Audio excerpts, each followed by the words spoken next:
recibir una llamada telefónica. Una voz desconocida te da un ultimátum. Tienes hasta mañana por la tarde para entregar todo lo que posees. Si no lo haces, no vivirás para ver el siguiente atardecer. La mayoría de las personas ante una amenaza así, negocian, huyen o colapsan. Según su propio relato, Sandra Ávila Beltrán hizo algo distinto. Invitó a sus amenazantes a adelantar la cita, que vinieran esa misma noche, y mientras esperaba se sirvió una copa. Esa respuesta no es valentía de película. Es el síntoma visible de algo mucho más profundo, una arquitectura mental construida durante décadas de presión extrema, una mente que aprendió a procesar el peligro de una forma que a la mayoría nos resulta incomprensible. Hoy no vamos a contar la historia de una de las figuras más mediáticas de los expedientes judiciales de México. Vamos a hacer algo más interesante. Vamos a estudiar cómo se forma, cómo funciona y cuánto cuesta una mente entrenada por el miedo. Porque las lecciones que deja este caso no hablan de ese mundo, hablan de nosotros. Sandra Ávila Beltrán es conocida públicamente como la Reina del Pacífico, un apodo que ella misma rechaza. Fue acusada de operaciones financieras ilegales, pasó 5 años prófuga, 7 años y medio en prisión y finalmente fue absuelta. La justicia nunca logró probar los cargos en su contra. Ella sostiene que fue utilizada como trofeo político en el arranque de la ofensiva de seguridad más mediática de la historia reciente de México. Su historia ha inspirado series, canciones y libros que ella califica como ficción casi absoluta. Y precisamente ahí está la primera clave de este análisis. Existe la Sandra del mito, y existe la mujer que relata su versión de los hechos. Nuestro trabajo no es juzgar cuál es verdadera, es examinar qué revela ese relato sobre el comportamiento humano en condiciones extremas. Porque una cosa es indiscutible.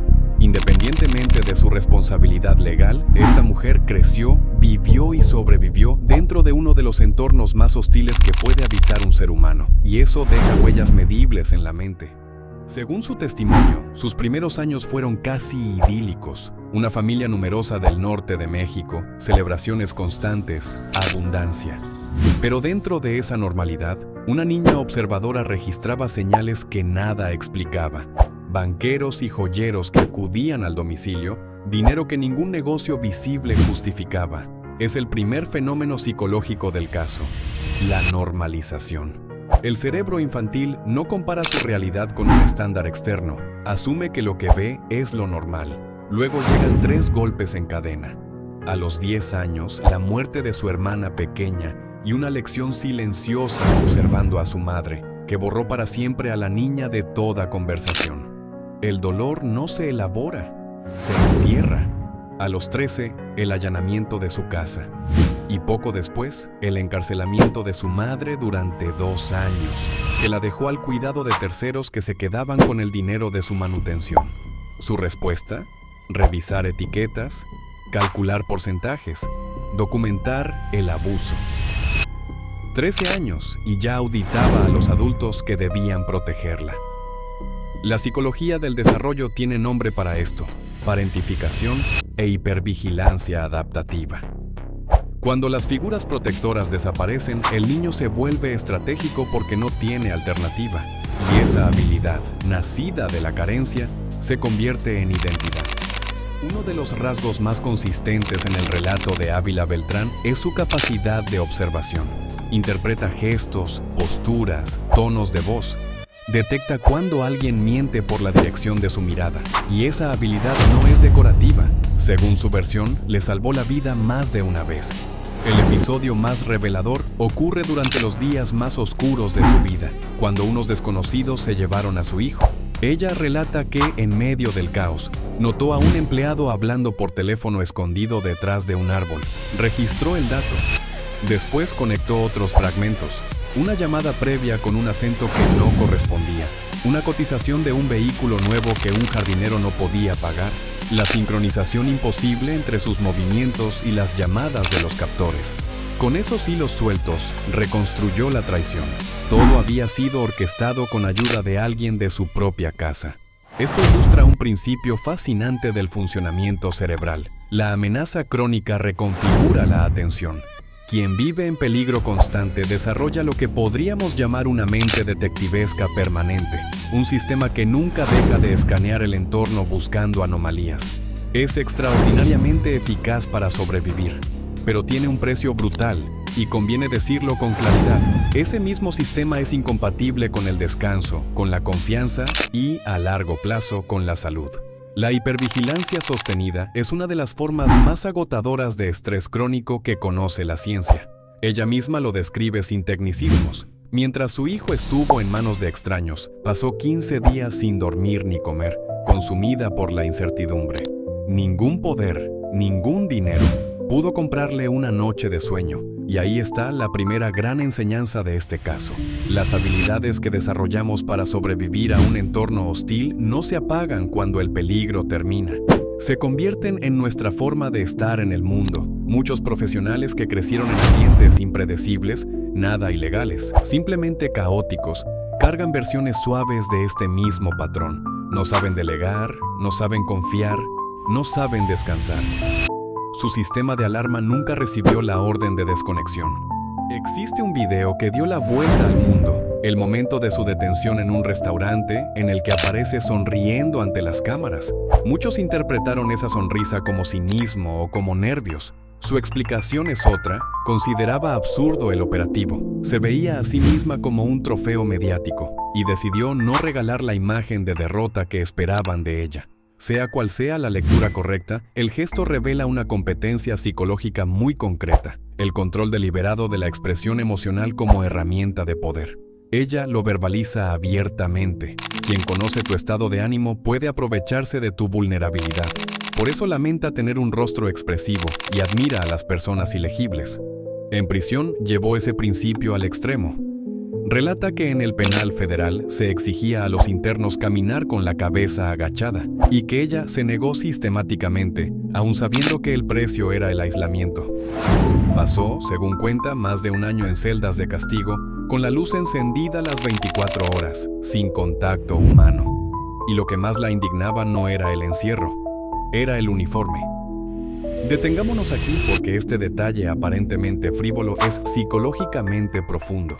Cuando un sistema busca despersonalizarte, quitarte el nombre y darte un número, los símbolos se convierten en el último territorio de la identidad. Defender la postura erguida o la propia estética no es vanidad, es una estrategia de preservación del yo. Los estudios sobre supervivencia en cautiverio lo confirman una y otra vez. Quienes conservan microrrituales de dignidad resisten mejor el quiebre psicológico. La lección aplicable es incómoda pero real. La identidad no se sostiene con grandes declaraciones, sino con pequeños actos diarios de coherencia. En una crisis, lo primero que debemos proteger no son los bienes. Es el relato interno de quiénes somos. Cuando se le pregunta qué forma de poder resulta más embriagadora, el dinero, la violencia, las conexiones, el atractivo, su respuesta final es reveladora. El poder oculto, el misterio. La persona callada cuyos alcances nadie conoce, y añade una observación digna de un tratado de influencia. Quien proclama su poder, lo pierde. Quien se exhibe, se desnuda. La incógnita, en cambio, es magnética. Esto coincide con lo que la psicología social sabe sobre el estatus. La influencia percibida depende menos de los recursos reales que de la incertidumbre sobre esos recursos. La mente humana rellena los vacíos de información con imaginación, y la imaginación siempre exagera. Por eso la discreción estratégica es, históricamente, una herramienta de los verdaderamente poderosos, mientras que la ostentación suele ser el lenguaje de quienes necesitan aparentar. Pero su relato también desmonta el mito del poder absoluto. Cuando se llevaron a su hijo, tenía dinero, contactos y recursos, y descubrió que nada de eso servía. Menciona el caso de un hombre inmensamente poderoso que no pudo salvar a su propio sobrino. Su conclusión es demoledora. Hay momentos en que el poder y el dinero simplemente no funcionan. Esa es quizá la enseñanza más universal del caso. El poder es siempre situacional. Controlamos mucho menos de lo que creemos. Y las personas que construyen toda su identidad sobre el control externo quedan psicológicamente desnudas cuando la vida presenta una situación que no se puede comprar ni negociar. Si hay un hilo que atraviesa todo su testimonio, es la traición. La traición a un empleado de confianza, La traicionan, según relata, amigos de la familia que planearon llevarse a su hijo. La entregan personas conocidas cuando estaba prófuga. Y el golpe final llega al salir de prisión. La familia a la que había regalado casas, coches y ayuda, la recibe con hostilidad. Cuenta que llegó a su casa de madrugada, en pijama, y que nadie fue capaz de comprarle una muda de ropa. Sus propias hermanas, a las que hoy se niega a llamar hermanas, esperaban, dice, que nunca saliera. El resultado es una declaración que resume el costo total de esa vida. Cuando se le pregunta en qué cree después de todo, responde, en nada. Ni en la palabra, ni en la familia, ni en el amor. Lo único seguro es la muerte. Aquí el caso deja de ser exótico y se vuelve un espejo, porque lo que describe es el estadio final de un proceso que la psicología conoce bien. Cuando las traiciones se acumulan, el sistema de confianza no se recalibra, se apaga, y una mente que no puede confiar queda condenada a la soledad estratégica, rodeada de gente, conectada con todos, íntima con nadie. Lo notable es que ella no colapsó. Describe su recuperación tras la cárcel como una convalecencia, 3 años de miedo y vulnerabilidad, seguidos de una reconstrucción deliberada de su fortaleza. Es un ejemplo de resiliencia genuina, pero también es una advertencia. La resiliencia que se construye endureciéndose tiene un techo. Permite sobrevivir a todo, excepto a la desconexión que ella misma generó. Se puede ganar la batalla contra el mundo y perder la posibilidad de habitarlo acompañado. Ávila Beltrán insiste en un punto que merece ser tomado en serio. Las series sobre ese mundo son ficción casi total. Muestran fiestas, lujo y glamour y ocultan lo esencial, el dolor. Los niños sin padre, las madres sin hijos, el duelo imposible. Ella perdió a su madre estando presa, sin poder despedirse, sin velorio, sin proceso. Solo un último abrazo. Años después, una tumba. Un vacío entre dos imágenes que ningún cierre emocional puede llenar. Su mensaje final a los jóvenes es explícito. Ese mundo no es aspiracional. Es una vida con más tristeza que fiestas. Y le desconcierta que niños de 12 años le pidan fotografías en los aeropuertos, seducidas por un mito que ella considera una mentira de Dios. Desde la perspectiva de este canal, ese fenómeno tiene explicación. El cerebro humano es adicto a las historias de estatus y transgresión, y el entretenimiento ha aprendido a explotar ese circuito, eliminando cuidadosamente las consecuencias. Consumimos el poder sin el precio, la dopamina sin la factura, y una generación que solo ve la mitad de la ecuación toma decisiones con información incompleta. Hablamos de este caso de estudio.